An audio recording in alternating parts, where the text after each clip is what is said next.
Shalom Bapak Ibu Saudara yang dikasihi Tuhan, apa kabar semuanya? Saya berharap kita semua ada di dalam pemeliharaan Tuhan yang sempurna.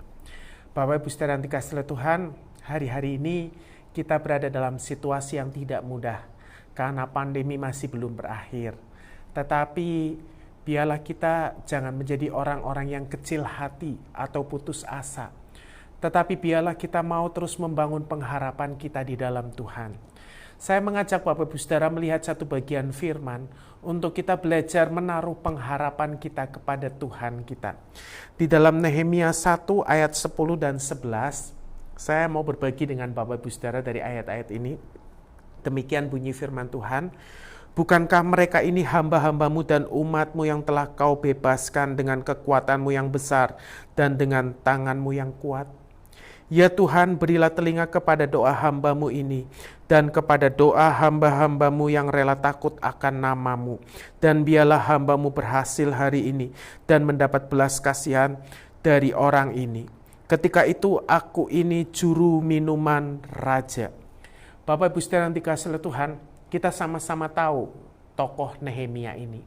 Pada waktu itu dia bekerja sebagai juru minuman raja di kerajaan Medi Parsi.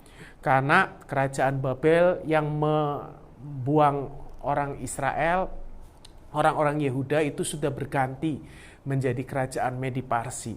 Dan ketika Nehemia sedang menjalankan tugasnya, datanglah rekan-rekannya dari kampung halamannya.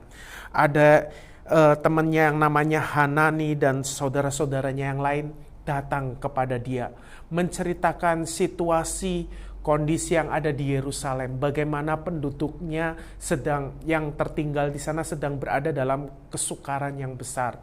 Tembok-temboknya sudah runtuh dan mereka tinggal berada di antara puing-puing. Dengan kondisi yang penuh dengan kesukaran itu mereka curhat sama Nehemia. Ketika Nehemia mendengar kondisi bangsanya, dia merendahkan diri di hadapan Tuhan. Dan dia memanjatkan doa sebagaimana apa yang Tuhan pernah nyatakan di kitab Ulangan. Itu dipanjatkan doa dan firman yang pernah dia dengar selama ini. Bagaimana Tuhan berjanji ketika umatnya itu tidak taat kepada Tuhan, Tuhan menghukum mereka. Tetapi ketika umatnya mulai berbalik kepada Tuhan, Tuhan akan mendengar seruan doa umatnya. Itu sebabnya Nehemia menempatkan dirinya sebagai bagian dari umat Tuhan. Dia berseru mohon pengampunan Tuhan. Dia berseru mohon belas kasihan Tuhan supaya Tuhan memulihkan kondisi bangsanya. Dan dia yakin bukan hanya dia sendiri yang berdoa, tetapi bangsanya pun ikut berdoa. Di dalam doa masing-masing mereka, tentu mereka merindukan pemulihan yang dari Tuhan. Itu sebabnya Nehemia berseru di hadapan Tuhan, bukankah mereka ini hamba-hambamu ya Tuhan, yang telah kau bebaskan. Nehemia mengingatkan Tuhan akan kebaikan Tuhan, akan penyertaan Tuhan selama ini. Ya Tuhan, berilah telinga kepada doa hambamu dan kepada doa hamba-hambamu yang takut akan namamu. Biarlah hambamu ini berhasil hari ini dan mendapat belas kasihan dari orang ini. Nehemia terbeban untuk negerinya dan dia ingin membangun negerinya. Dia ingin mendapatkan belas kasihan dari raja sehingga dia diizinkan kembali ke negerinya untuk membangun negerinya. Itu sebabnya dia mohon belas kasihan Tuhan supaya Tuhan memberi kemurahan hati dari raja. Kalau kita punya hati, punya beban seperti Nehemia, Tuhan bisa memakai Bapak Ibu Saudara untuk kita melihat karya Tuhan nyata sempurna melalui kita.